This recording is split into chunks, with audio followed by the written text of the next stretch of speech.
Cristo Jesús el Señor y Dios sentado al lado del Padre Celestial nos siga guardando en su infinita misericordia.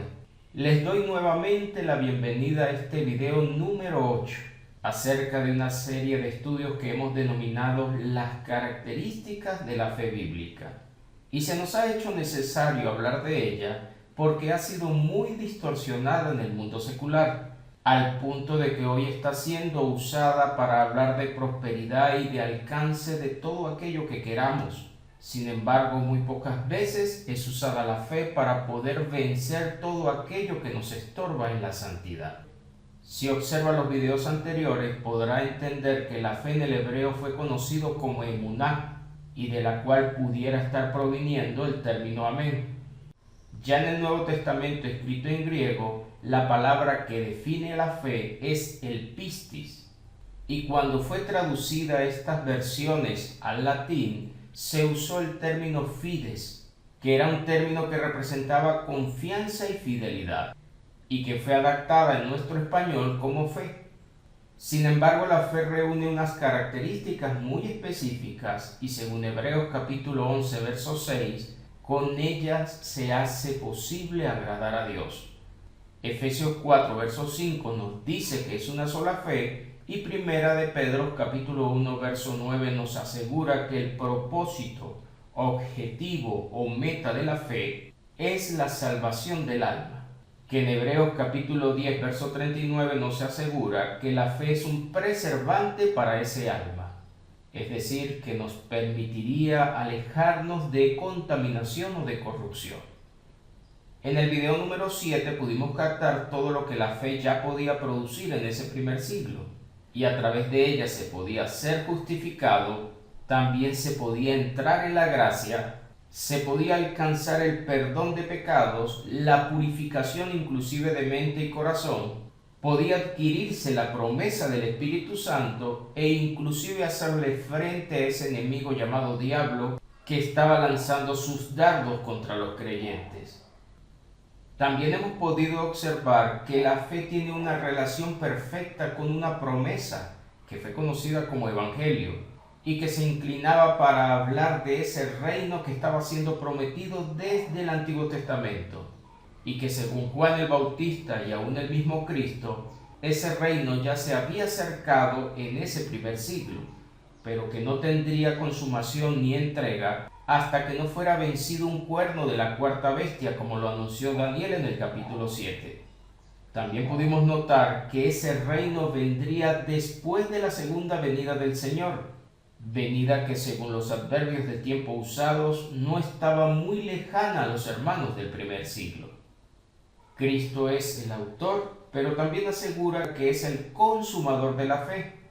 Sin embargo, esta fe no podía consumarse hasta no completar esos tiempos de salvación que según el apóstol Pablo al escribir Romanos capítulo 13, verso 11, cercano al año 58, afirma que esa salvación ya estaba muy cerca.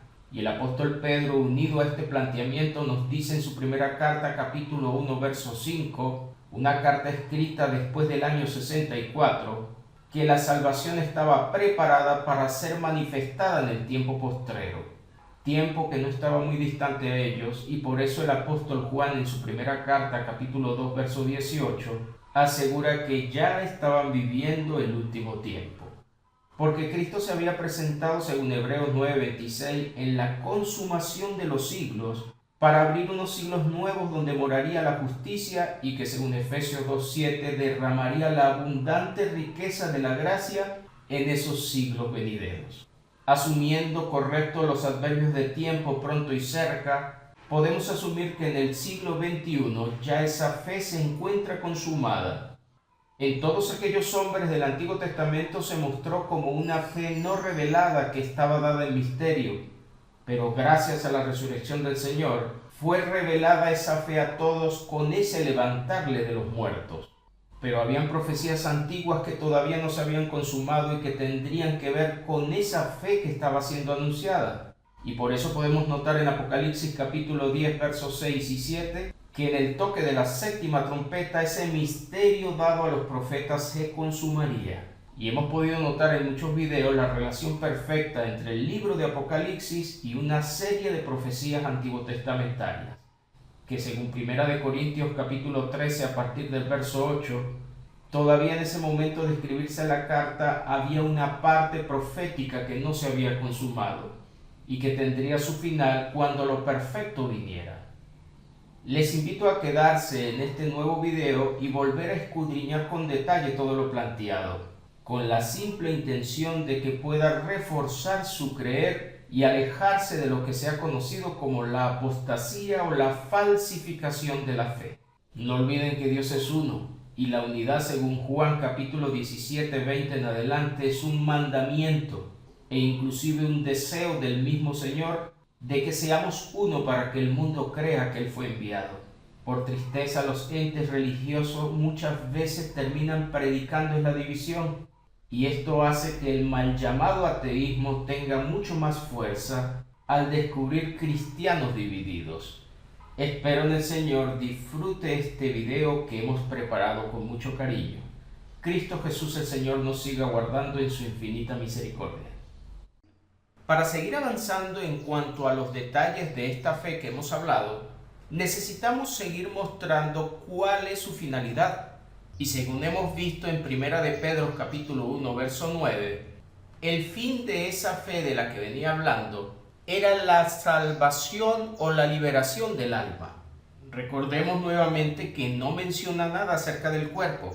Por eso hemos podido ver que muchas citas bíblicas relacionan la fe con salvación, como pudimos leer en aquella mujer con el flujo de sangre según Marcos capítulo 5, el leproso de Lucas capítulo 17 verso 11 hasta el 19, la mujer que llega llorando en la casa de Simón según Lucas capítulo 7, todos ellos según el texto el Señor les dijo: tu fe te ha salvado.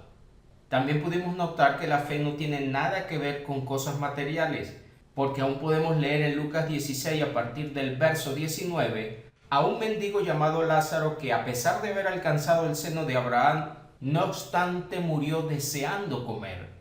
Y vimos también hombres importantes como Esteban, que usó la fe para perdonar, ya que, como vimos en el video anterior, la fe realmente le permitiría a los creyentes ser santificados para poder tener una relación con el Señor.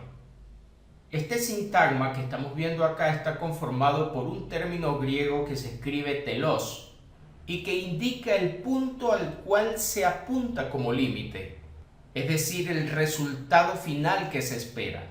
También podemos notar que está acompañado del pistis, que en el griego está definiendo una convicción y específicamente una confianza en Cristo para salvación. En el hebreo sería entonces emuná, y el latín lo definió como fides, que tiene que ver con fidelidad y confianza. Esta fe estaba dirigida hacia lo que se conoce como sotería, que indica rescate, seguridad o liberación. Y esta libertad estaba dirigida hacia el alma del griego psiché o sujé, como lo vemos acá. El fin de la fe entonces es la libertad o la salvación del alma. Y Hebreos nos contó que es para conservar o preservar el alma hasta el momento en que la promesa fuera cumplida.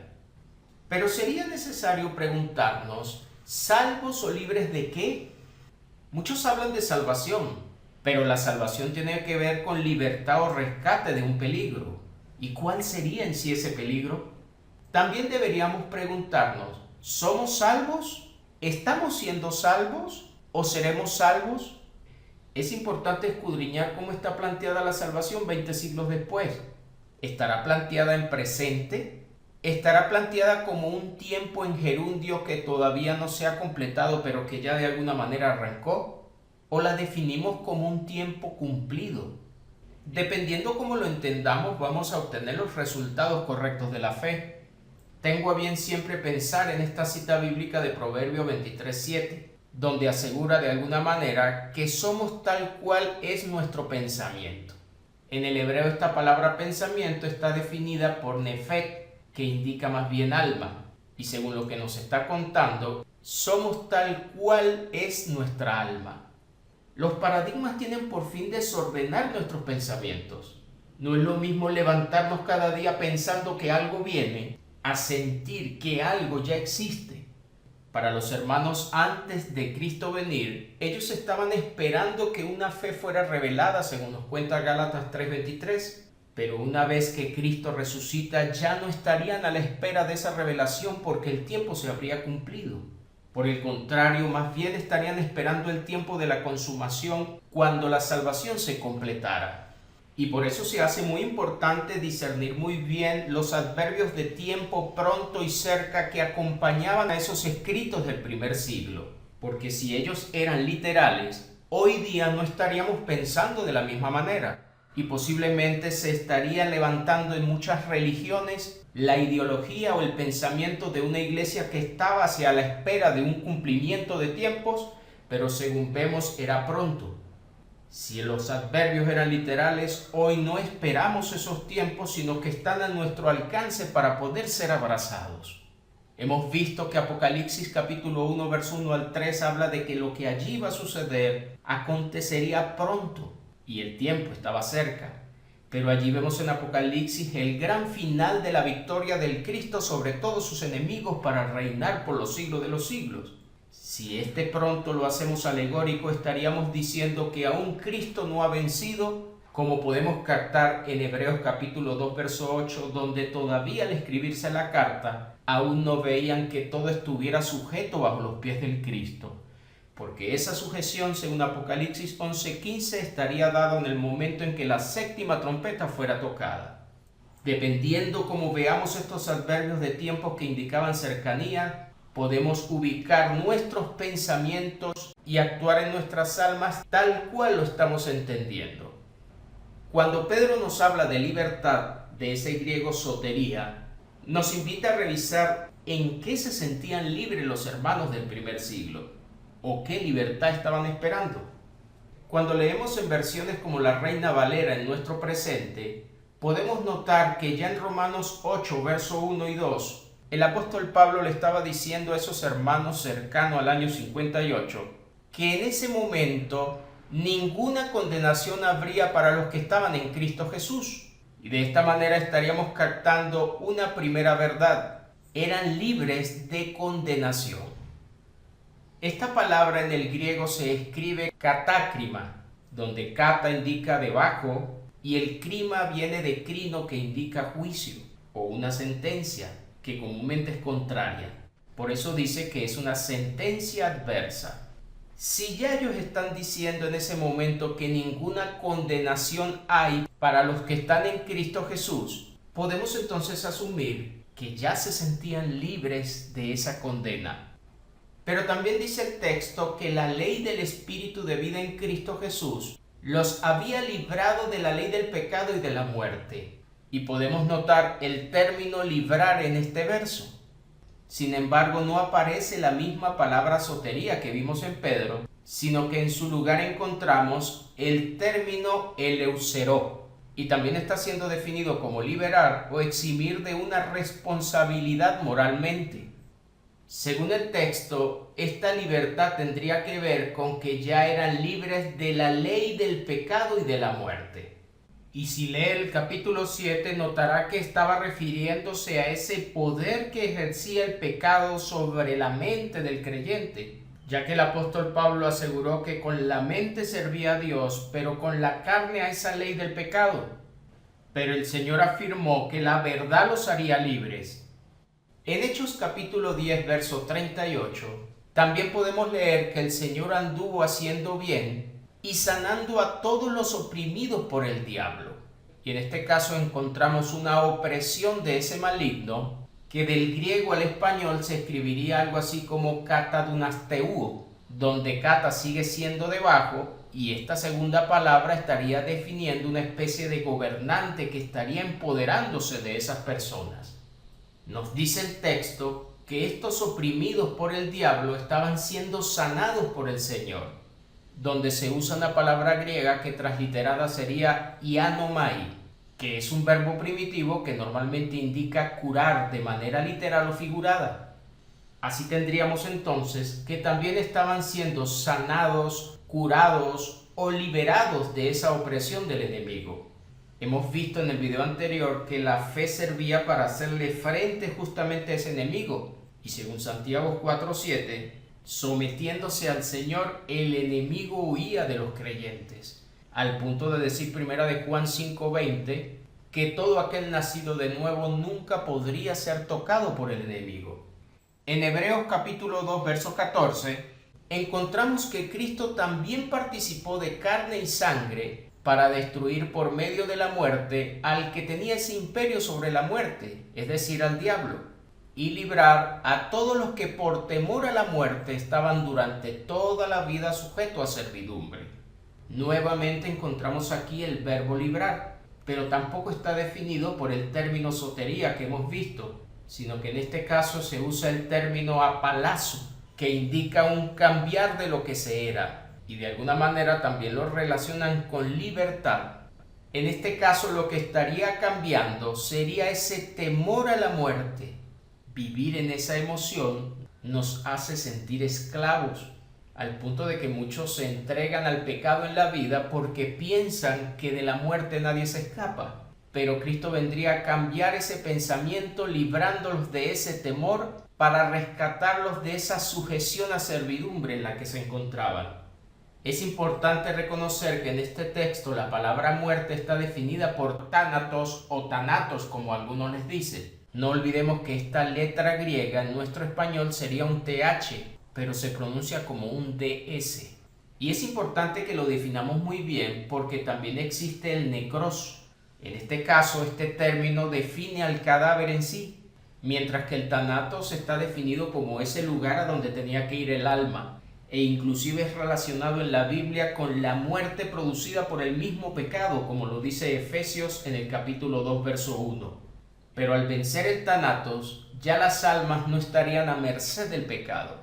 Y es ese thanatos del cual habla Apocalipsis capítulo 21, verso 4, cuando asegura que al descender la Nueva Jerusalén ya no habría muerte. Sin embargo, se activaría una segunda muerte, o lo que se conoce como deuterothanatos, que seguirá siendo el lugar a donde deben ir las almas que decidan alejarse de la invitación a la justicia que el Señor está haciendo. Una cita donde podemos encontrar este necros y el thanatos es Apocalipsis capítulo 1:18, donde Cristo dice que estuvo muerto, es decir, necros o necros como le dicen algunos, y tiene las llaves de la muerte, es decir, thanatos. Este enemigo llamado muerte había recibido una primera victoria en la resurrección como primicia del Cristo. Pero según 1 Corintios 15 a partir del verso 22, todavía la muerte debía ser vencida como último enemigo. No olvidemos que según Isaías capítulo 25 verso 8 y 9, solamente después de vencida para siempre esa muerte, los creyentes podían gozarse en la salvación que estaban esperando. Y de igual manera Oseas en el capítulo 13 verso 14 profetizó que el Señor destruiría la muerte para siempre y redimiría de allí las almas de todos aquellos justos que partieron en obediencia a la fe. Como hemos dicho, 1 Corintios 15 asegura que la muerte no había sido aún vencida cuando se escribe en el año 58 aproximadamente esta carta de Corintios. Y esto se debe, según el verso 56, al hecho de que la ley todavía le estaba entregando poder al pecado, el cual es definido como el aguijón de la muerte. Si vemos estos sustantivos que protagonizan este verso, tenemos por un lado a la muerte, que tiene por aguijón al pecado, y al pecado, que tiene como poder a la ley. Hasta tanto la ley no finalizara sus tiempos, este poder al pecado no es quitado, y por ende la muerte como enemigo no podía ser vencido. En Romanos capítulo 5, el apóstol Pablo asegura en el verso 20 que la ley se introdujo para que el pecado abundase, afirmando que el pecado reinó para muerte, así como también la gracia reinaría para vida. Y ahora está mencionando una ley que hace abundar ese pecado, y por ende la muerte que ese pecado produce. Ya en el capítulo 7 de Romanos, el apóstol Pablo dice que sin la ley el pecado está muerto. Nuevamente es una relación entre ley, pecado y muerte.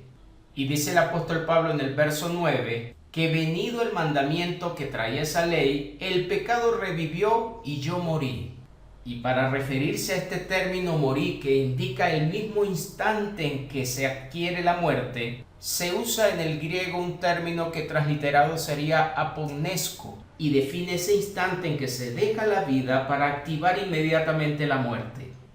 Lo podemos encontrar nuevamente en Juan 11:26, donde asegura que todo aquel que vive y cree en Cristo no morirá eternamente, es decir, que nunca va a pasar por ese momento en que deja de vivir.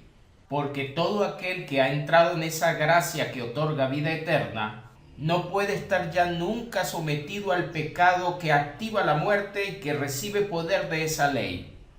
Así tenemos entonces que según el apóstol Pablo en Romanos capítulo 8, verso 2, afirma que la ley del Espíritu de vida en Cristo Jesús lo ha librado de la ley del pecado y de la muerte.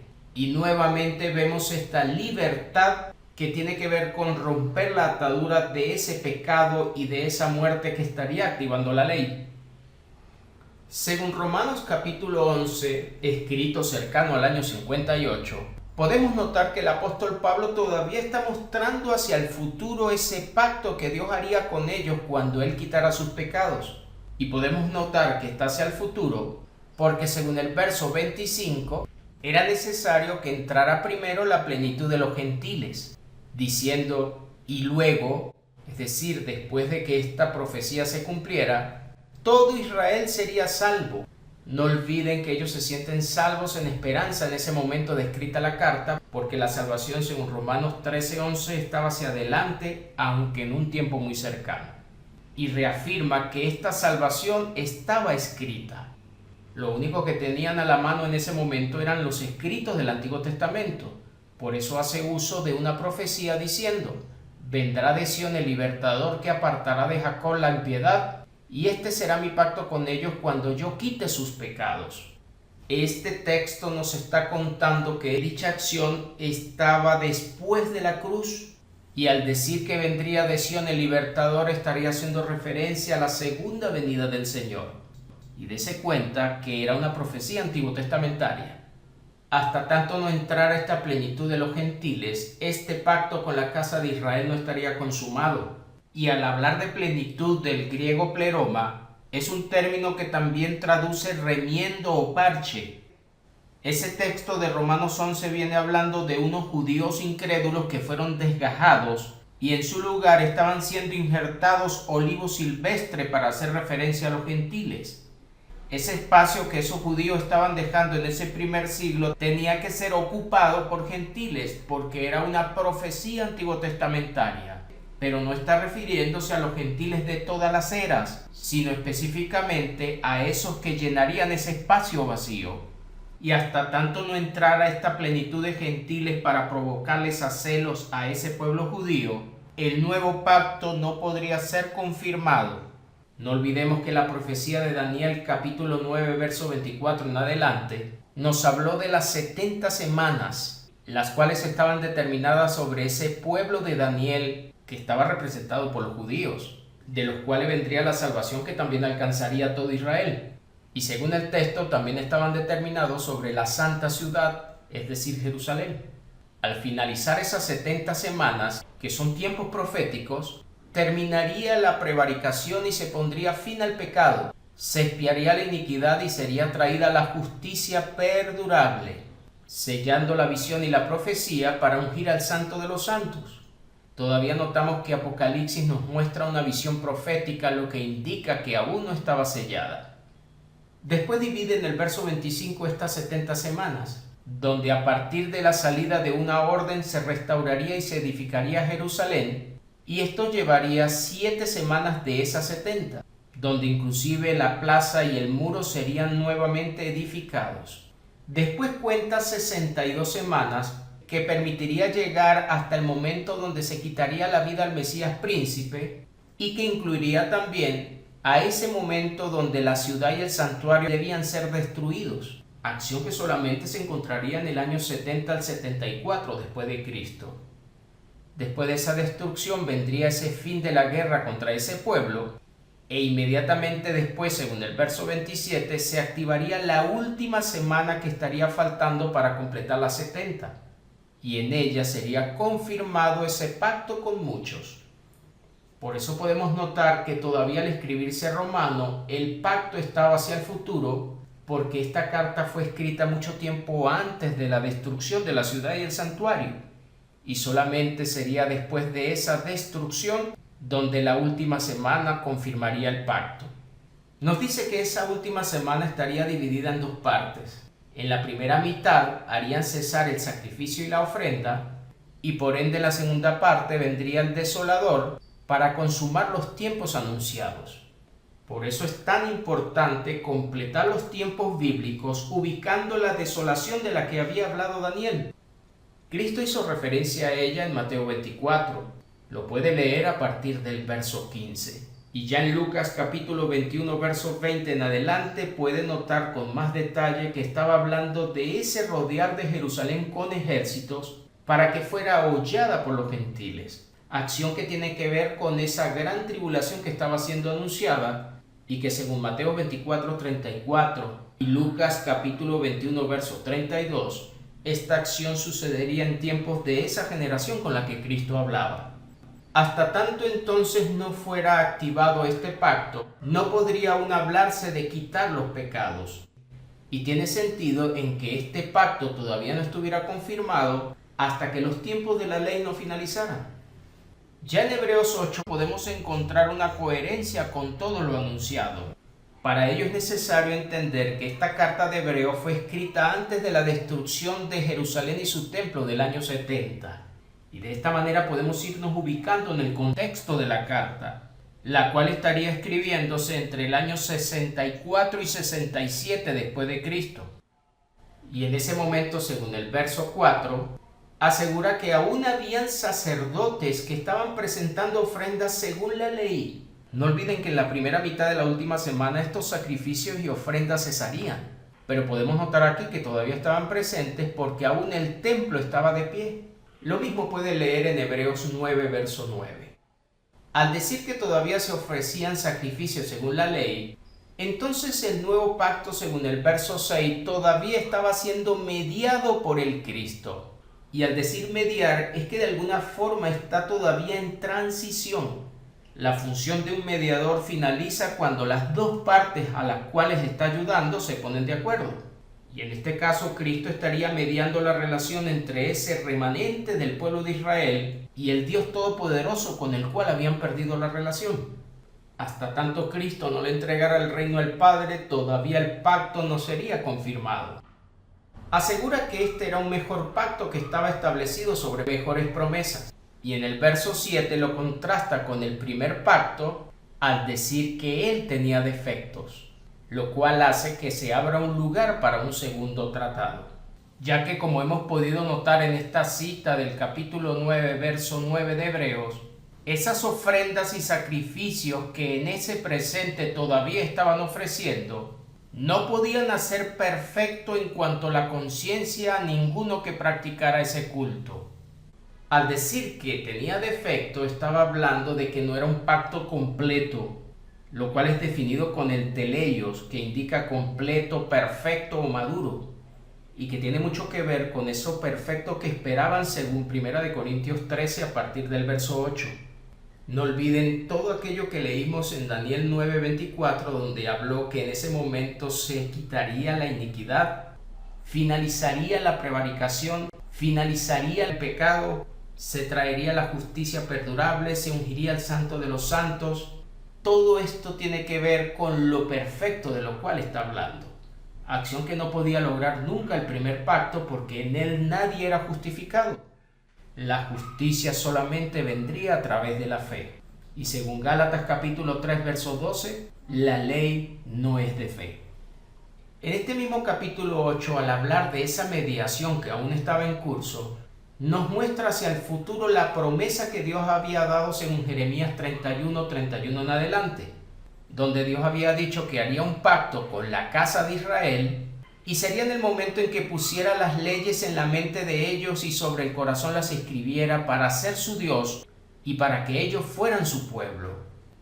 Este reconocimiento de pueblo solamente es en Apocalipsis 21:3 donde se vuelve a mencionar, acción que solamente tendría lugar una vez que descendiera la santa ciudad de Jerusalén a los hombres para que el tabernáculo de Dios fuera extendido sobre ellos, y que estaría completando la promesa que podemos leer en Ezequiel 37 a partir del verso 24, donde Dios dijo que le cumpliría la promesa a David, traería ese remanente a esas tierras prometidas finalizando la dispersión, activaría ese pacto y extendería el tabernáculo para reconocerles como pueblo. Por eso es muy importante entender que ese pacto era con la casa de Israel. Sin embargo, proféticamente estaba establecido que antes de completarle este pacto a Israel, Dios haría entrar una plenitud de gentiles para provocarles a celo.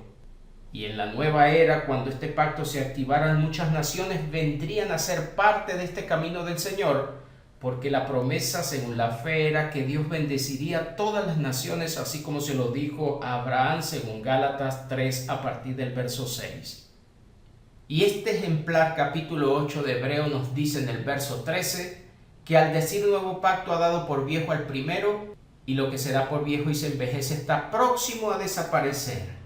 Y no olvidemos que aún no podía desaparecer hasta que no se cumpliera la cita de Daniel capítulo 9, donde se completaría la última semana profética.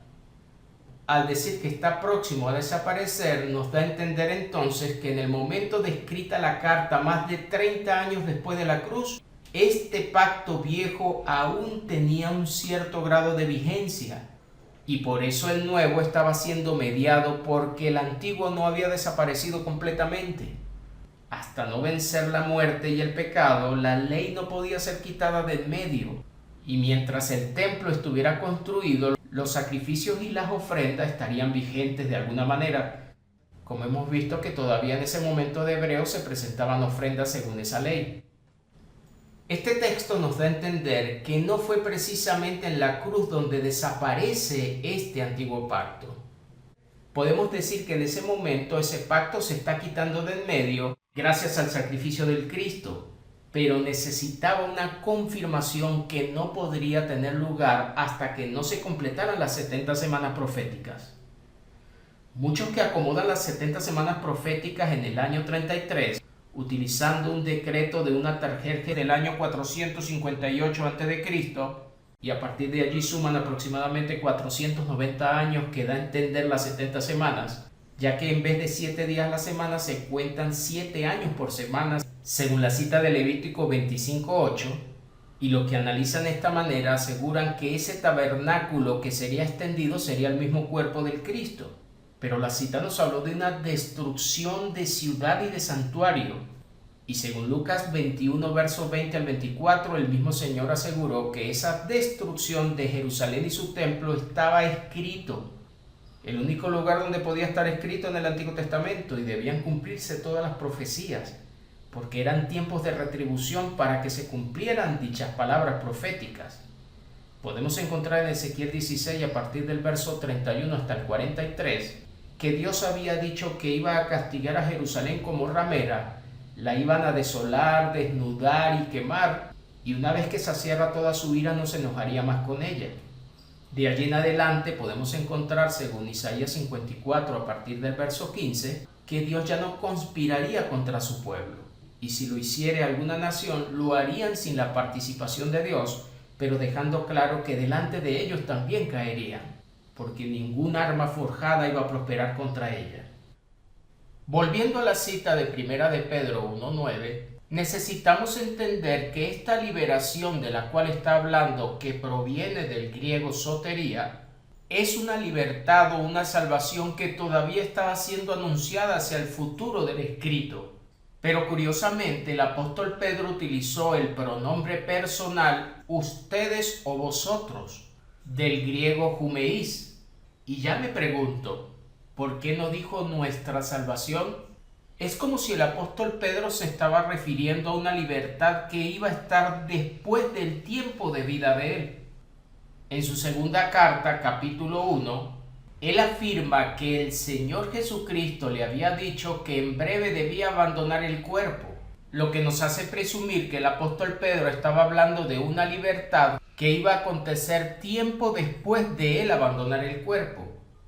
En Hebreos 1:14 podemos leer que todavía menciona hacia el futuro que serían herederos de la salvación. Y en este caso sí vuelve a usar el término sotería de la que habló Pedro. Esto nos hace entender que no está hablando de una salvación consumada en la cruz, sino que todavía se encontraba hacia el futuro de los escritos, y que tiene que ver con esa salvación cercana que nos habló Romanos 13, verso 11. Al referirse al verbo serán, conjugándolo hacia el futuro, usó la palabra griega melo, la cual indica algo que está a punto de ser, y de esta manera lo estaría relacionando con un tiempo muy cercano.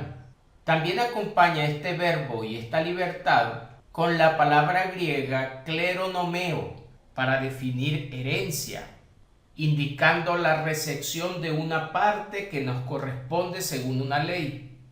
Y justamente esta misma herencia estaba haciendo referencia, según Mateo 25:34, al reino que también sería heredado, según nos cuenta dicho verso, donde el Cristo aseguró que después de venir con ángeles para entregar la retribución, apartaría a la derecha a esos herederos del reino que estaba preparado desde la fundación del mundo.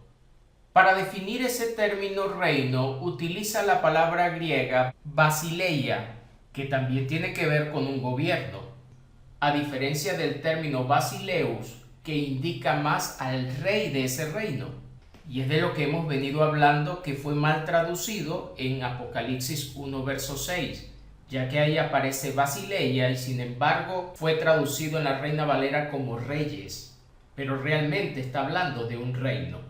Si buscan una versión textual podrá encontrar que este verso, al igual que Apocalipsis 5, verso 10, ambos fueron traducidos por reino, porque fue justamente lo que Cristo vino a prepararle al Padre, un reino de sacerdotes y santos que sería entregado al Padre. Para definir que ese reino estaba preparado, usó la palabra griega que traducida sería getoimazo, indicando justamente que ya de antemano ese reino había sido preparado, e inclusive mencionó que fue desde la fundación del mundo. Para definir fundación utilizó el término griego katabolé, que también puede indicar de manera figurada una concepción. Y para mundo podemos notar aquí el término cosmos. Esta cita nos está contando que este plan divino había sido prometido desde tiempos antiguos, y con la segunda venida de Cristo en gloria con ángeles llegaría el momento en que ese reino sería heredado. Daniel en el capítulo 7, versos 17 y 18, afirmó que después de destruida la cuarta bestia, ese reino sería heredado por los santos por los siglos de los siglos. Y después del verso 19 detalla un cuerno específico de esa cuarta bestia, que según el verso 26 Dios le quitaría su dominio para entregar debajo del cielo a los santos ese reino que había sido anunciado y que tendría una condición de eternidad.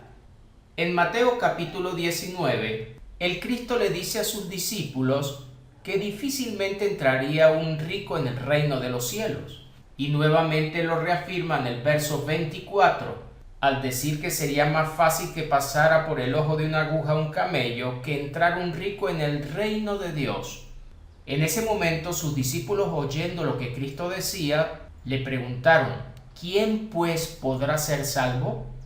Ellos estaban entendiendo que esta salvación solamente se alcanzaría entrando en ese reino de Dios. Si este reino no abre las puertas, nadie podría entrar. En Lucas 21, el cual nos narra unas palabras directas del mismo Cristo, nos cuenta que el Señor dijo, según el verso 27, que verían al Hijo del Hombre que vendría en una nube con poder y gran gloria.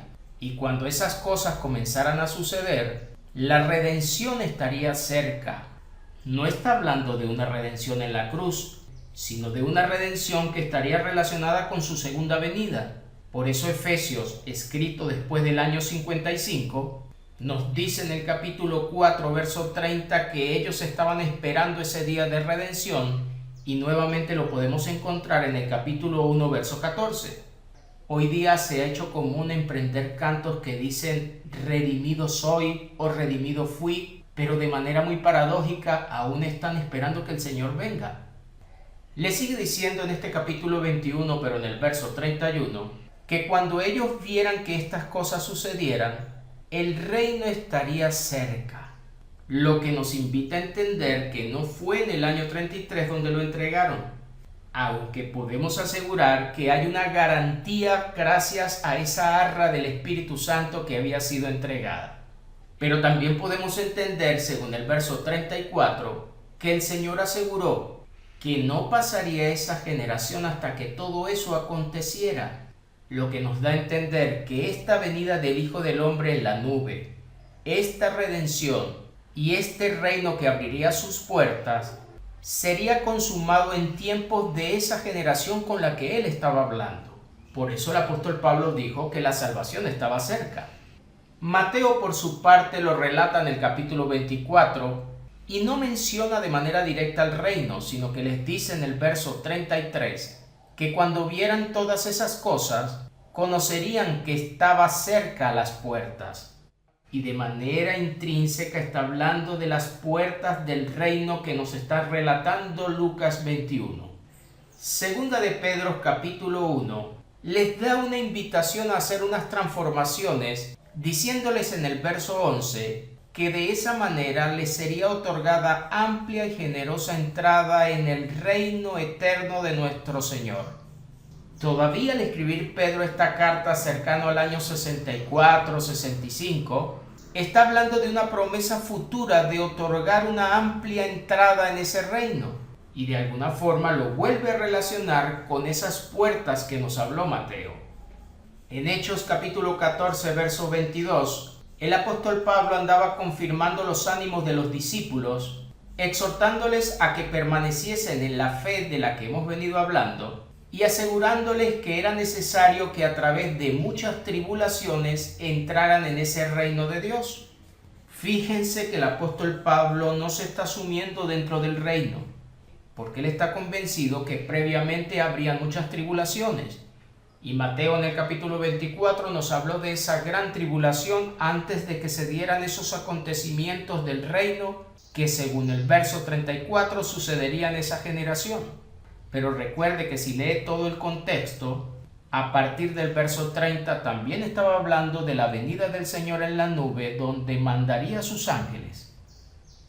En Hebreos 9:28 podemos encontrar nuevamente este término liberación que proviene del griego sotería, para definir también un rescate.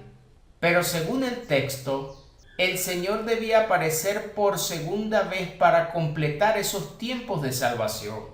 Así dice Hebreos, aparecerá por segunda vez en relación con el pecado para salvar a los que le esperan. Tanto la salvación estaba cerca, según nos dijo en Romanos 13:11 el apóstol Pablo, como también es cierto que el mismo Señor dijo, vengo pronto. Ambos adverbios de tiempo nos están indicando que estaría muy próximo a los hermanos del primer siglo estos acontecimientos, porque hemos leído en Romanos 11 a partir del verso 25 que debía venir de Sión el libertador para confirmar ese pacto y quitar de en medio el pecado. Por eso dice en este texto que aparecerá sin relación con el pecado. En Mateo 13, 39 y 40 podrá leer que la ciega con ángeles el Señor la haría en el fin de ese siglo del cual estaban hablando. Pero previamente el verso 26 de este mismo capítulo 9 de Hebreos asegura que Cristo se había presentado como sacrificio en la consumación de los siglos. Es interesante este verso porque nos permite preguntarnos, ¿Cristo vino como sacrificio en el comienzo de los siglos o en el final de los siglos? Este proyecto estaba encontrando ese final y estaba siendo anunciado desde tiempos previos, pero el Señor estaba viniendo justamente en la consumación de esos tiempos. Por eso Primera de Juan 2:18 aseguró que ya era el último tiempo. Y aún el apóstol Pablo en Primera de Corintios 10, verso 11 en adelante, aseguró que ellos habían alcanzado los fines de los siglos. Un proyecto entonces estaba finalizando y la segunda venida del Señor lo consumaría. Para hablar del término finalizar, utilizó en el griego la palabra sunteleía, que estaría indicando un completar por entero, o lo que hemos ya definido como consumación. También esta finalización estaría acompañado por un sustantivo denominado aión, y que estaría definiendo siglos, edades o eras. Y fíjense que solamente por extensión indicaría perpetuidad. Normalmente se usa 2 veces aión para indicar siglo de los siglos, como se puede encontrar en Gálatas 1, verso 5. Las nuevas ediciones bíblicas han definido aión como mundo, y por eso encontrarán en la Reina Valera la cita de Mateo 24:3 diciendo cuándo es el fin del siglo, pero nuevas versiones más actualizadas lo quieren transformar en mundo pensando en planeta, y esto es lo que genera muchos sesgos cognitivos. Lo cierto entonces es que estaban finalizando los siglos o las edades que habían sido propuestas, justamente antes de entregar la herencia. Cuando leemos en Mateo 26, verso 28, el Señor le hace saber que la sangre del nuevo pacto era derramada por muchos y afirma que no bebería más del fruto de esa vid hasta aquel día que lo beba nuevo con ellos en el reino del Padre. Y al referirse a este nuevo, estaba hablando de este nuevo pacto que llegaría a ser confirmado. Pero vean que es muy preciso al decir que ese nuevo pacto sería dentro del reino del Padre. Y antes de que esto sucediera, primero el Señor, según 1 Corintios 15:24, debería entregarle ese reino al Dios y Padre. Y eso lo lograría cuando suprimiera todo dominio, toda autoridad y potencia. Todavía en Apocalipsis podemos ver que el Señor sigue sometiendo a sus enemigos. Y por eso es que aún no le había entregado el reino al Padre, según leemos en Apocalipsis 1:6 y 5:10. Tenía que completarse la entrega para que los tiempos se completaran también. Este nuevo pacto nunca podría tener acción si este reino no es entregado al Padre. Y como hemos visto, según Mateo 13:40, el Señor, explicando la parábola del trigo y la cizaña, asegura que en el fin de ese siglo sería el momento donde se arrancaría la cizaña y se quemaría en fuego, asegurando en el verso 41 que enviaría a sus ángeles para recoger de su reino a esos que estaban causando tropiezo y a todos los que estaban haciendo iniquidad, y una vez que los castigara, según el verso 42, echándolos en el horno de fuego, sería allí donde los justos podrían resplandecer como el sol en el reino del Padre. Respetar esta verdad del siglo que está mencionando nos hace entender esos adverbios de tiempo pronto, cerca, próximo, breve, de los cuales se estaba mencionando. Y recuerde que ya nos había dicho que todo eso acontecería en esa generación con la que el Señor hablaba.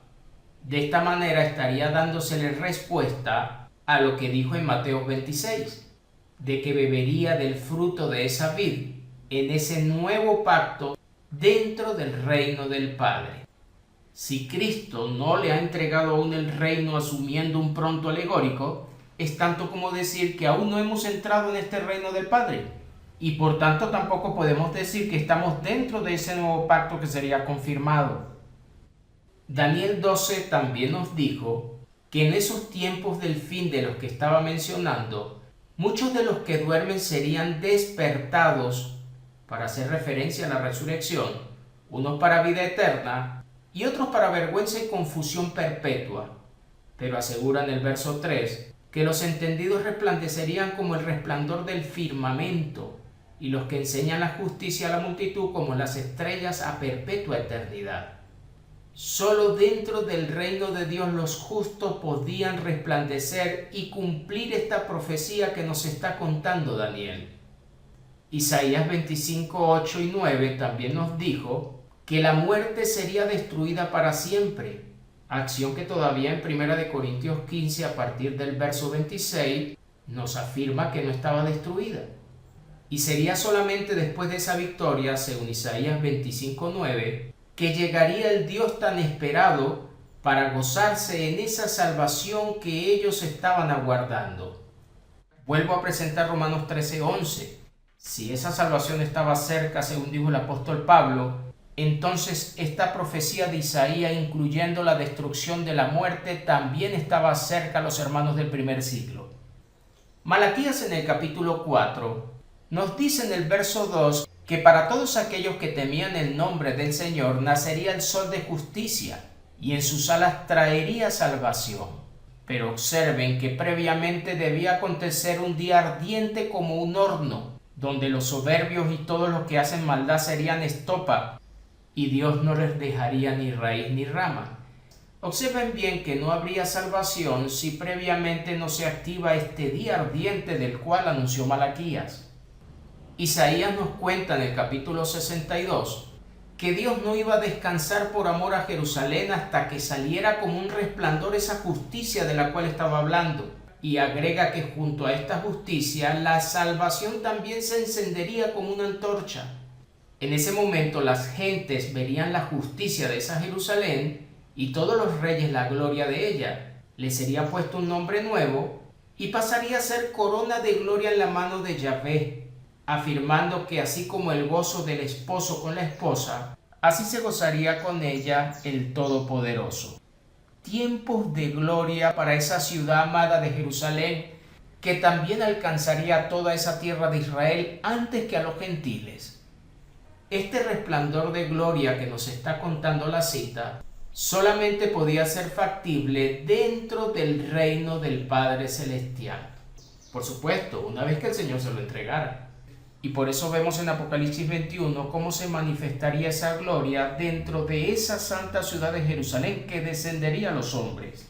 Ciudad que abriría sus puertas para que entraran los justos, lo que estaría siendo una relación muy perfecta entre el reino que abriría sus puertas y la nueva Jerusalén que también abriría sus puertas, lo que nos permite asumir que ese reino que está mostrando solamente es activo dentro de esa santa ciudad de Jerusalén que descendería, donde según el verso 22 en adelante, Dios y el Cordero serían su templo, y ya no habría necesidad de sol y luna porque Dios y el Cordero alumbrarían a esa santa ciudad. Isaías 65 también nos contó que proféticamente estaba planteado que Dios crearía nuevos cielos y nueva tierra, para pasar a gozarse y alegrarse con Jerusalén. Esta profecía de cielos y tierra nueva es antiguo testamentaria y dentro de ella se activaría esa justicia perpetua. Por eso que cuando leemos segunda de Pedro capítulo 3 podemos entender que él escribe esta segunda carta a los expatriados y no precisamente a gentiles, y les hace saber que esos cielos y tierra que existen en ese momento estaban reservados por la misma palabra, guardados para el fuego en el día del juicio y de la perdición de los hombres impíos, es decir, de lo que nos habló Malaquías, porque ese día estaba anunciado desde el pasado al punto que muchos se burlarían diciendo que estaba tardando demasiado, pero estaban convencidos, según el verso 13, que ellos esperaban, según esas promesas, cielos nuevos y tierra nueva donde moraría la justicia.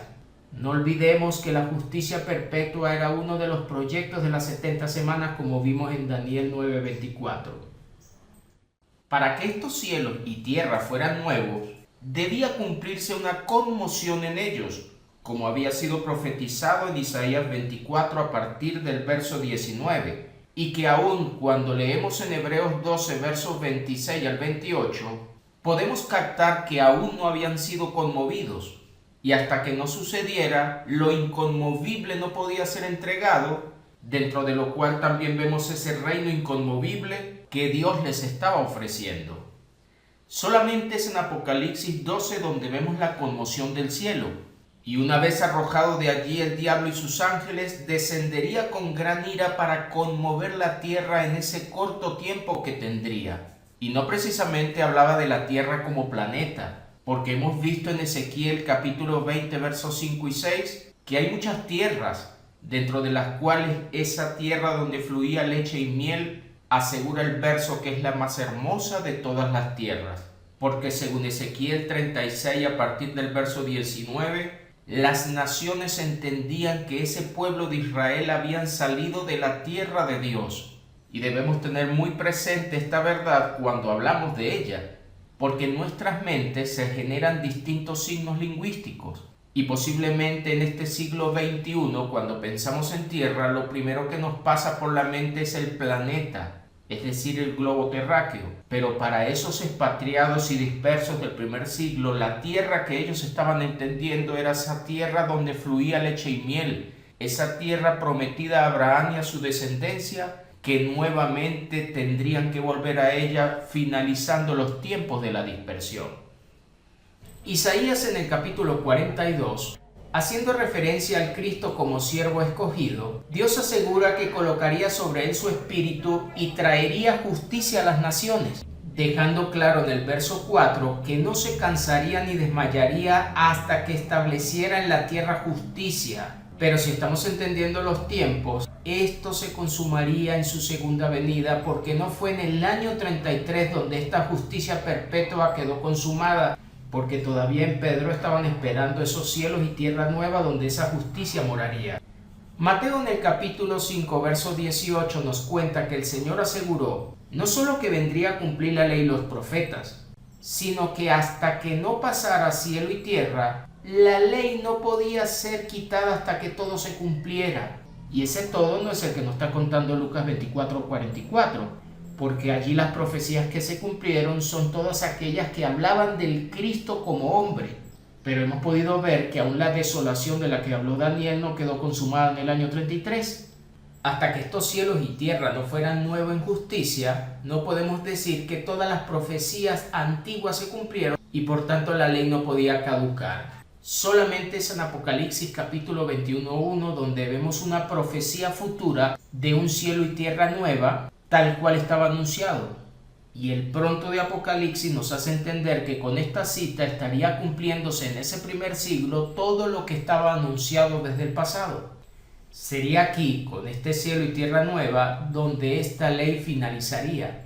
Por eso podemos notar en 1 Corintios 15, escrito cercano al año 57, que aún la ley le seguía otorgando poder al pecado, y el pecado seguía siendo el aguijón de la muerte, la cual no había sido vencida aún cuando se escribe esta carta. Nos sigue diciendo Apocalipsis 21 que una vez que Juan ve este cielo y tierra nueva, en el verso 3 dice que una voz en el cielo decía: «He aquí el tabernáculo de Dios con los hombres, y Él, es decir Dios, morará con ellos, y ellos serán su pueblo, y Dios mismo estará con ellos como su Dios». Según leímos en Hebreos 8, verso 10, este reconocimiento de pueblo para que Dios morara con ellos solamente tendría lugar en el momento en que el nuevo pacto se confirmara, lo que nos da a entender que ese nuevo pacto estaría en transición y, como hemos dicho, en mediación hasta que este capítulo 21 se consumara. Y sin el adverbio de tiempo pronto y cerca pudiéramos asumir un sesgo cognitivo que nos dice que aún esperamos que el nuevo pacto se confirme y que todavía tenemos una ley vigente, lo que hace que muchos jueguen a una especie de híbridos, levantando una nueva era donde juegan con la ley y con la gracia porque no pueden entender de manera literal el término próximo que nos contó Hebreos 8, verso 13. Otros han alimentado un sesgo cognitivo que hace saber que aparentemente el reino fue recibido en el año 33. Sin embargo, el reino del que el Señor hablaba y que Juan el Bautista también aseguró que se había acercado, estaba profetizado en Daniel capítulo 7, y una vez entregado este reino sería eterno. Entendiendo que hemos visto que este reino no podía adelantarse a la segunda venida del Señor, porque según Mateo 25, 31 al 34, la herencia de ese reino sería después de que el Señor viniera en gloria con sus ángeles a dar retribución.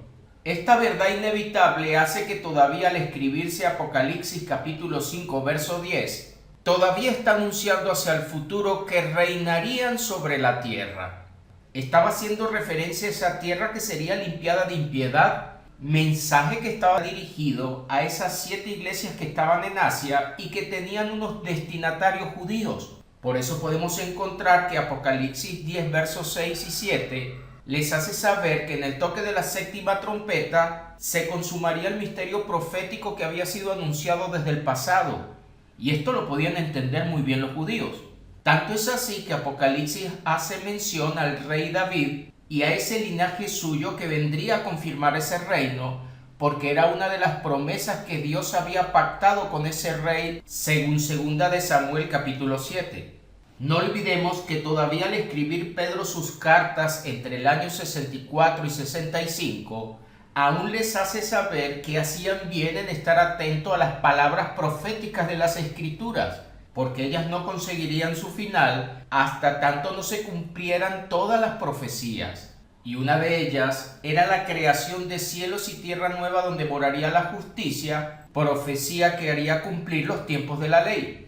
Por lo tanto, cuando está hablando acá de reinar sobre la tierra, estaría refiriéndose a esa tierra de Dios que hemos visto que Ezequiel en el capítulo 36 hace referencia a las tierras de Canaán que terminaron siendo conquistadas por Israel, y que según Jeremías capítulo 2 versos 5 al 7, Dios le llamó a esa tierra su heredad, tierra que este pueblo de Israel terminó contaminando y que Dios, antes de volvérselas a entregar y finalizar la dispersión trayendo al remanente nuevamente a esa tierra para completar la promesa a Abraham, primero la limpiaría de impiedad.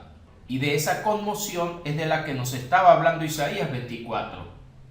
En esta cita, aunque la Reina Valera traduce como reyes, realmente la palabra en el griego que encontramos es basileia, que hace referencia a un reino y no precisamente a un rey. El remanente de Israel, así como todos los que quieran obedecer, pasarían a ser un reino, donde hoy el Padre y el Hijo están reinando. Pero una vez que le entregara este reino a Dios Padre, asegura el texto que reinaremos sobre la tierra. Y noten que aún está presentado hacia el futuro del libro de Apocalipsis. No podemos asumir entonces que el reino fue entregado en el año 33, cuando todavía en Apocalipsis el reinado estaba hacia adelante. Daniel dijo que el reino debajo del cielo sería entregado a los santos después de la victoria sobre un cuerno de la cuarta bestia. Y aún en Apocalipsis 13 podemos encontrar la referencia a ese mismo cuerno que haría guerra contra los santos antes de completar los tiempos de la entrega de este reino. En el griego también encontramos este planteamiento hacia el futuro. Y entendiendo que Apocalipsis estaría narrando el final de esos tiempos, donde todos los enemigos serían vencidos, en el momento de tocar la séptima trompeta, según Apocalipsis 11:15, Cristo reinaría por esos siglos de los siglos, y todo estaría listo para entregarle el reino a los santos. Por eso podemos encontrar en Apocalipsis hasta el capítulo 20 que ya la victoria sobre todos estos enemigos habría sido consumado. Y ya el capítulo 21 nos empieza a hablar de la nueva Jerusalén que descendería del cielo. El verso 27 dice que entrarían en ella solamente los justos. Y ya el capítulo 22, que todavía está siendo mostrado hacia ese pronto futuro del escrito, nos dice en el verso 5 que el Señor y Dios los iluminaría y reinarán por los siglos de los siglos. Nuevamente presenta este reinado de los santos hacia el futuro, afirmando que ese reinado sería eterno.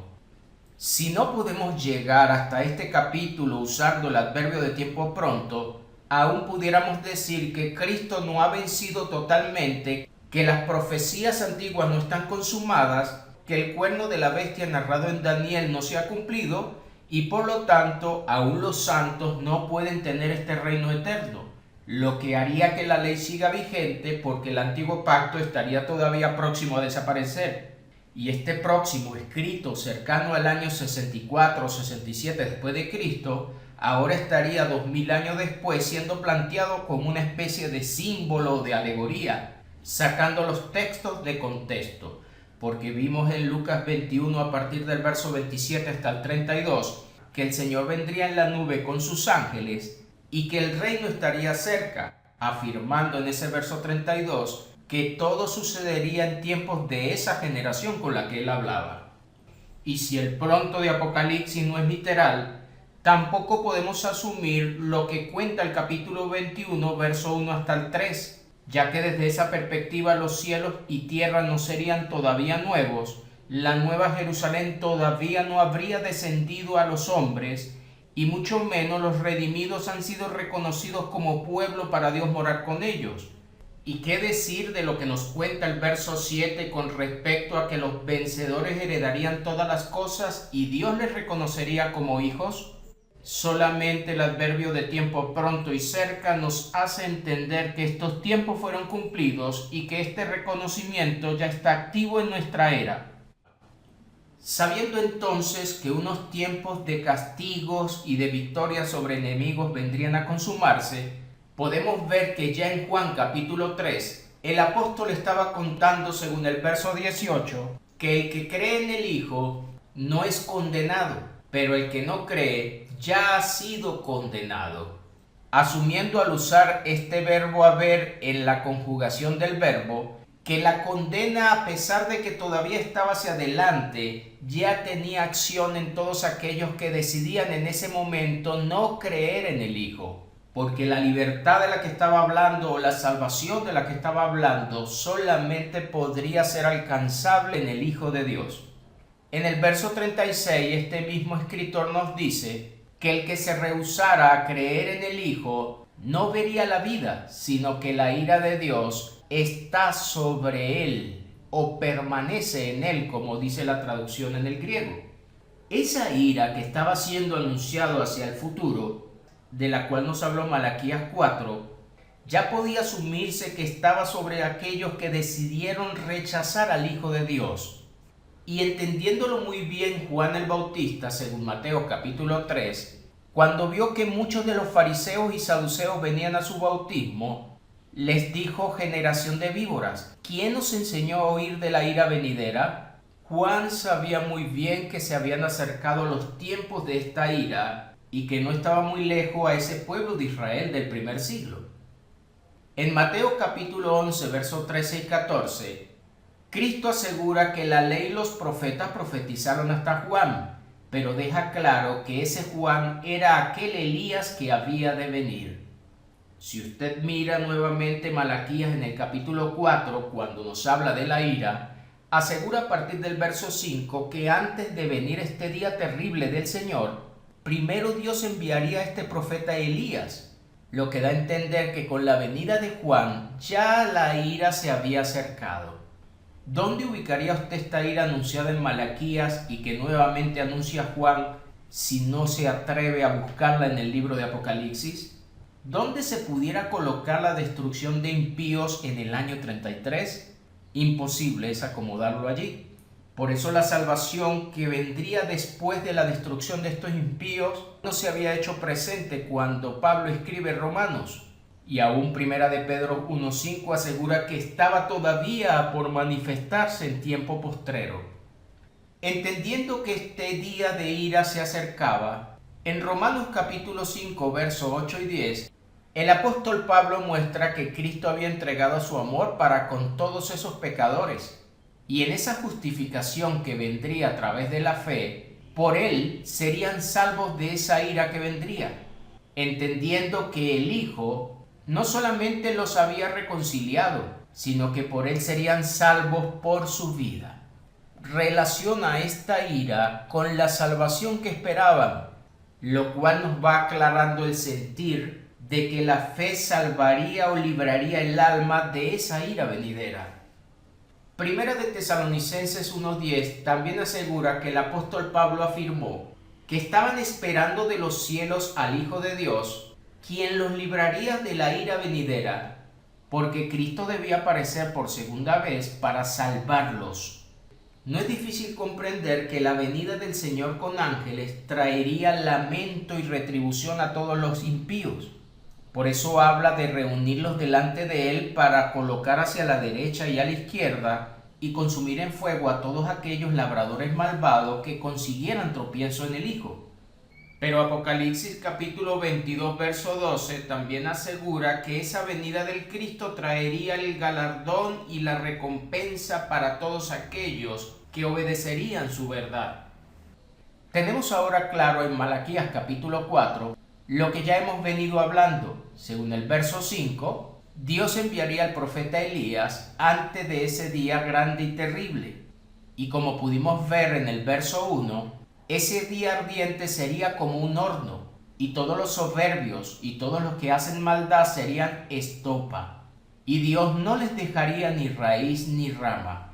Por eso en Mateo 3, Juan el Bautista hace referencia a esto, al decir que en ese momento ya el hacha estaba puesta a la raíz de todo árbol que no diera fruto digno de arrepentimiento, los cuales serían cortados y echados en el fuego. Y recuerde que le hablaba de manera directa a aquellos descendientes de Abraham según el texto, refiriéndose a todos aquellos labradores de la viña del Señor que habían rechazado al Hijo del Dios Todopoderoso. Pero le sigue diciendo Malaquías, una carta escrita al pueblo judío, que a todos aquellos que temieran el nombre de Dios nacería el sol de justicia, y en sus alas traería salvación. No hay consumación de salvación si este día ardiente no se completa, y solamente este día ardiente podría ser entregado después de venir este profeta Elías. La única carta escrita después de haber venido Juan el Bautista y que nos menciona este día de ira, la encontramos en el libro de Apocalipsis. Joel en el capítulo 2, versos 31 y 32 también nos habló de este día, asegurando que vendría el día grande y espantoso de Yahvé, y todo aquel que invocara el nombre de Yahvé sería salvo. Y observen que ahora puntualiza en un lugar específico esta salvación diciendo que en el monte Sión y en Jerusalén habrá salvación. Pero previamente debía de atravesar unos días catastróficos, que según Lucas 21, a partir del verso 20, Jerusalén sería rodeada por ejércitos porque eran tiempos de retribución para que se cumpliera todo lo escrito. Esta Jerusalén, según Ezequiel 16, fue denominada ramera y Dios había prometido castigarla como una mujer que le había sido infiel. Y después de consumar este castigo se alcanzaría esta salvación, la cual también alcanzaría al remanente. En el hebreo podemos encontrar que para definir remanente se usa una palabra hebrea llamada sarit e indica unos sobrevivientes, lo que nos indica que esta salvación de este remanente no sería más que la libertad después de ese juicio terrible, la cual alcanzaría a todos aquellos obedientes que no serían parte de esa destrucción.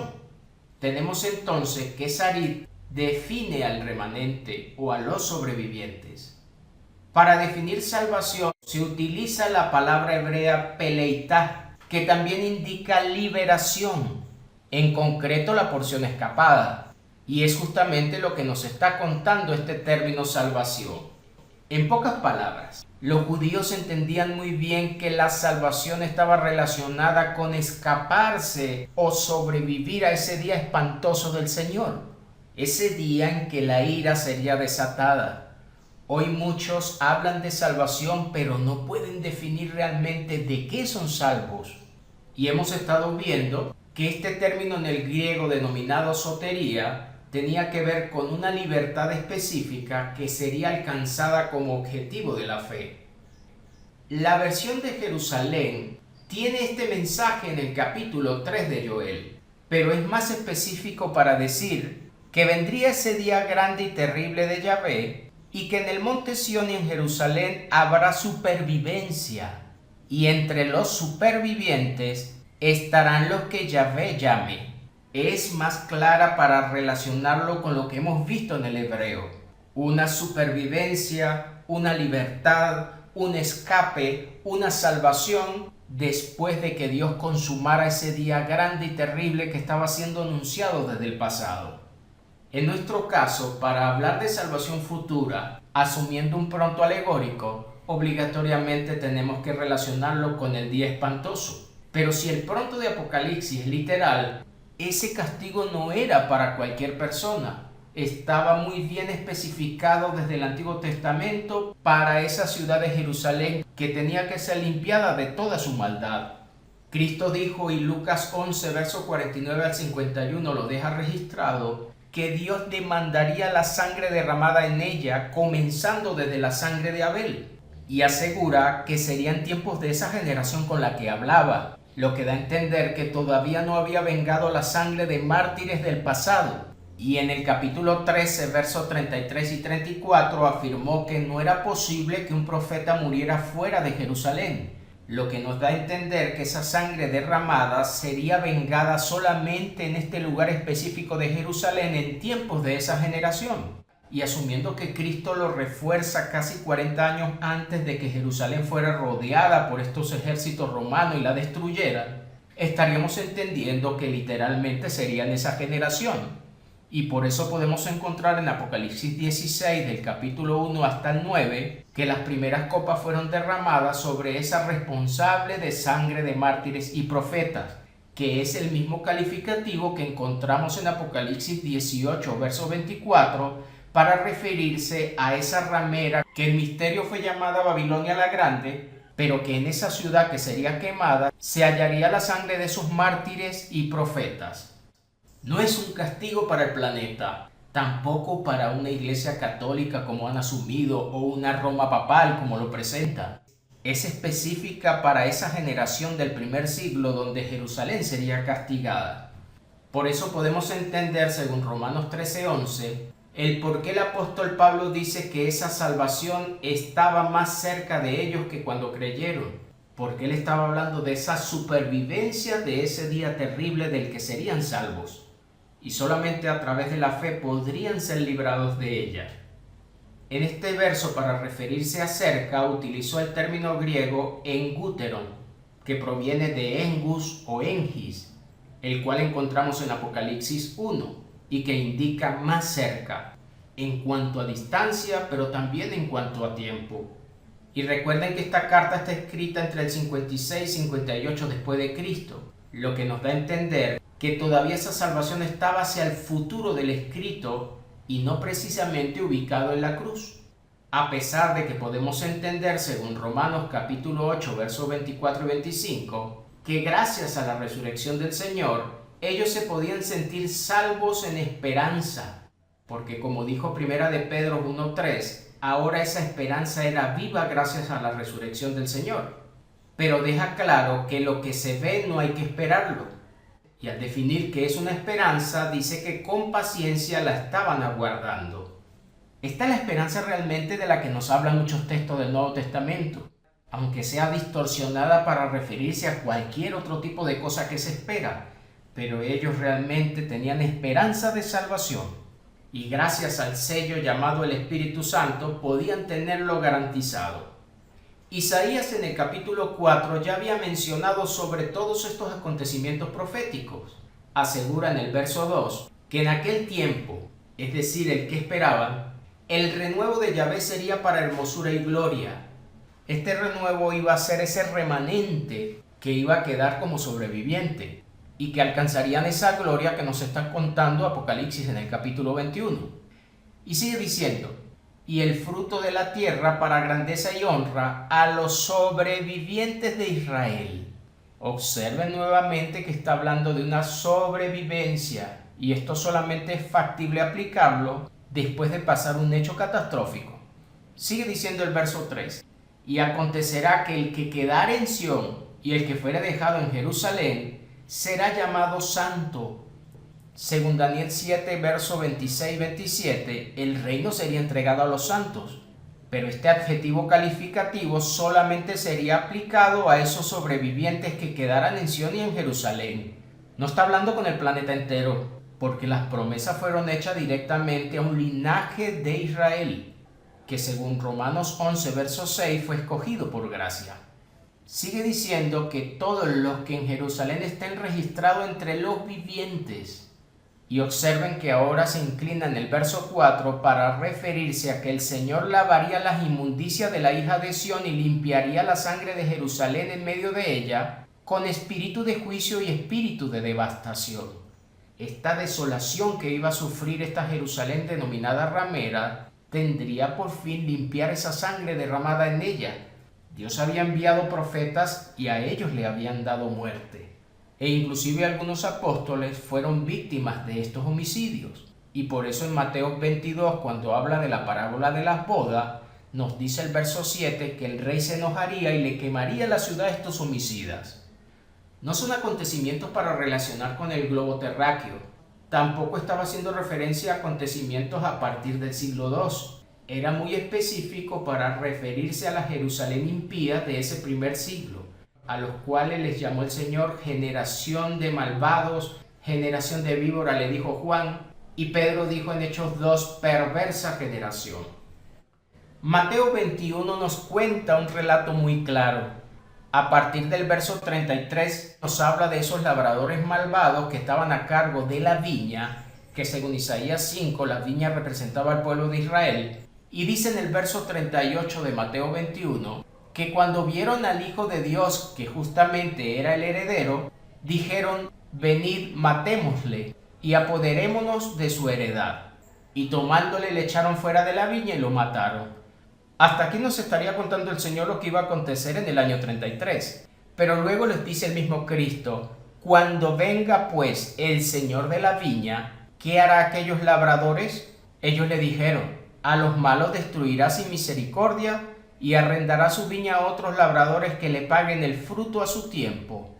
Fíjese bien que antes de arrendar la viña a otros labradores, primero tenía que destruir sin misericordia a los malvados. Sin este castigo no hay entrega de viña a un nuevo grupo. En el verso 43 les dice, por tanto os digo que el reino de Dios será quitado de vosotros, refiriéndose a esos labradores malvados, y será dado a gente que produzca los frutos de él. No podría el Señor entregar el reino a un nuevo grupo si no se los quita primero a los malvados y si no los destruye sin misericordia. En medio de estos dos hechos hay un castigo que no puede pasarse por alto y que solamente lo encontraríamos narrado en el castigo sobre esa ramera de Apocalipsis capítulo 17 y 18. El verso 45 dice, y oyendo sus parábolas los principales sacerdotes y fariseos entendieron que hablaba de ellos. Esta cita no es para gentiles, no es para otra nación que no sean los protagonistas principales de este momento de la carta. Esos sacerdotes y fariseos que se encontraban en esa generación, a los cuales les llamó generación de víboras. Tenemos hasta ahora que solo a través de la obediencia a la fe ellos podían ser salvos del día de esa ira anunciada desde tiempos muy antiguos sobre Jerusalén y sobre los desobedientes.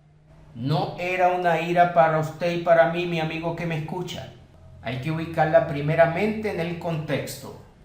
Hoy día ya esa ira fue consumada, como lo sabemos en el año 70 al 74, y el adverbio de tiempo pronto y cerca de Apocalipsis nos los hace entender.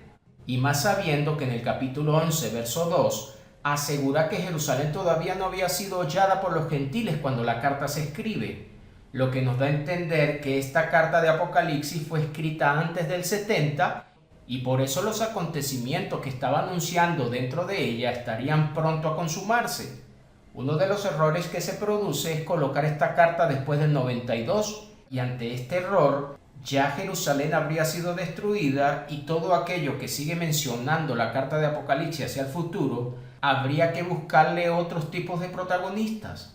Si ya Jerusalén fue desolada y destruida cumpliendo la profecía de Daniel, la fe ya habría cumplido su objetivo, que era liberarlos de ese castigo. Pero también debemos tener claro que no podemos ignorar que Dios está airado contra el impío todos los días según el Salmo 7:11. Así como según Efesios 2, verso 3, ellos eran hijos de ira por la desobediencia en la que andaba, la ira de Dios sigue estando sobre todos los desobedientes. Ya no va a mandar fuego sobre una Jerusalén como lo hizo en el primer siglo, pero no deja de ser cierto que el Dios Santo no tiene comunión con personas que les gusta vivir en la impiedad. Esa misma fe hoy nos libera de esa ira continua que el Señor tiene sobre todos los que le rechazan en desobediencia. Porque no estamos hablando precisamente de rechazar a Dios, sino de rechazar la justicia de Dios. Por eso cuando hablamos de desobedientes nos estamos refiriendo a personas que les gusta vivir en la injusticia. Y esa no depende si cree o no en Dios. La injusticia nunca será un acto bien visto en ningún escenario de la vida. Pero así como la ira de Dios sigue estando sobre el impío, también es cierto que la fe consumada sigue teniendo el mismo poder de liberar de la impiedad y de la ira que produce. Esta es la invitación de Dios siempre, liberarnos de aquello que contamina nuestra alma, que contamina nuestra sociedad, que contamina nuestra familia, y que está intrínsecamente relacionado con el querer vivir fuera de normas, fuera de reglas. En pocas palabras, disfrutar la injusticia. También podemos decir que hasta no consumarse la ira anunciada desde las profecías antiguas, tampoco podemos hablar que se podía consumar el propósito de la fe. El Señor Jesús debía venir por segunda vez para completar estos tiempos. Esa ira estaba anunciada en el Salmo 110, versos 5 y 6, y siendo una profecía antiguo testamentaria tenía que consumarse para completarse los tiempos de la ley. También es cierto que esta venida del Señor tendría que cumplirse para poder consumar los siglos y dar apertura a los nuevos siglos, donde derramaría la abundante riqueza de la gracia según Efesios 2:7. Este texto nos hace saber que esa abundante riqueza de esa gracia solamente sería en los siglos venideros, pero nunca la podría entender ni abrazar si sigo esperando que se consumen los siglos anteriores, a pesar de que Primera de Juan ya decía que ellos estaban viviendo el último tiempo. Como hemos dicho, esta ira también estaba anunciada en el Salmo 110, versos 5 y 6, y también lo puede encontrar en Isaías 63, del 1 al 7, donde nos menciona al Cordero teñido con sus ropas de sangre en el momento de ejecutar esa ira, y que nuevamente es la descripción que nos da Apocalipsis 19 a partir del verso 13. Debemos tener claro que después de la resurrección del Señor, la esperanza de salvación pasó a ser una esperanza viva. Pero después de consumarse la ira sobre Sión y Jerusalén, la salvación ya no sería una promesa futura. Esa supervivencia o esa libertad estaría ya consumada. En tal caso, hoy hablamos de una libertad que se mantiene en todos los tiempos, gracias a esa fe consumada y a una relación con el Espíritu de Dios. Esta salvación o esta libertad está al alcance de todo aquel que desea vivir en la justicia de Dios que otorga su evangelio eterno. Y volvemos a reafirmar para que tengamos por conciencia que así como la primera muerte fue destruida y se activaría una segunda muerte, la cual está vigente para todo aquel que decide morir sin Cristo, de igual manera la ira de Dios seguirá activa en todo aquel que rechaza la invitación que el Hijo de Dios vino a hacer. La intención de mostrar todos estos textos es para acomodar nuestro pensamiento, nuestra alma y nuestra mente en los tiempos consumados. Y de esta manera podríamos abrazar ese amor al que el Señor nos está invitando a vivir, alejándonos del temor. Pero si seguimos mal ubicando los textos de destrucción de Apocalipsis, el temor seguirá siendo herramienta de coacción que nos hace sentir obligaciones en vez de amor. Muchos acuden a congregaciones por el miedo a perder, pero los que acuden sabiendo que ya son ganadores pueden llegar a desarrollar una mejor relación. Por eso al principio del video preguntamos si somos salvos, ¿estamos siendo salvos o seremos salvos? Lo que ya se ha alcanzado y que ya hemos atrapado nos hace confiar mucho más en quiénes somos en Cristo Jesús. Sofonías 3, que también hizo mención a este castigo sobre Jerusalén, después de asegurar en el verso 8 que Dios iba a reunir delante de ella naciones para derramar todo ese enojo y el ardor de su ira, asegura luego que en aquel tiempo devolvería a los pueblos pureza de labios para que invocaran su nombre. Y en el verso 12 les dice que dejaría en medio de ella un pueblo humilde y pobre, el cual confiaría en el nombre de Dios. Ese remanente de Israel no haría injusticia ni diría mentira, porque serían apacentados y no habría quien les atemorice. Y ya en el verso 17 les asegura que Yahvé estaría en medio de ellos poderoso, salvaría y se gozaría sobre ella con alegría, callaría de amor y se regocijaría sobre ella con cánticos. Este último verso es la invitación que se quedó en un tiempo continuo después de que Dios descargó toda esa ira. Que sigan teniendo algún tipo de miedo a aquellos que se alejan de Dios tiene sentido, pero que los que hayan venido ya a esa invitación del Rey para vivir en su santo evangelio, no debería ser la coacción y el temor lo que los incite a obedecer. Y Dios nos vino a hablar de una nueva relación en espíritu y en verdad, alejados del temor según 1 de Juan 4:18. Espero en el Señor sigamos avanzando en los siguientes videos pero le invito a detallar todo lo dicho, a escudriñarlo con ese corazón noble de los hermanos de Berea y a entender que en Cristo Jesús no solamente somos libres del pecado y de la muerte, no solamente somos libres de la ira, sino que podemos tener una relación muy personal con el Señor desde nuestro propio aposento, desde nuestra propia intimidad. No dependemos de tarimas y de púlpitos. Aunque en esos lugares de reunión la podemos pasar bien, la verdadera relación con el Señor es cuando nuestra alma se hace una con el mismo Creador. Y esto solamente es posible a través de su Santo y glorioso Espíritu. Cristo Jesús, el Señor y Dios, sentado al lado del Padre Celestial, nos siga guardando en su infinita misericordia.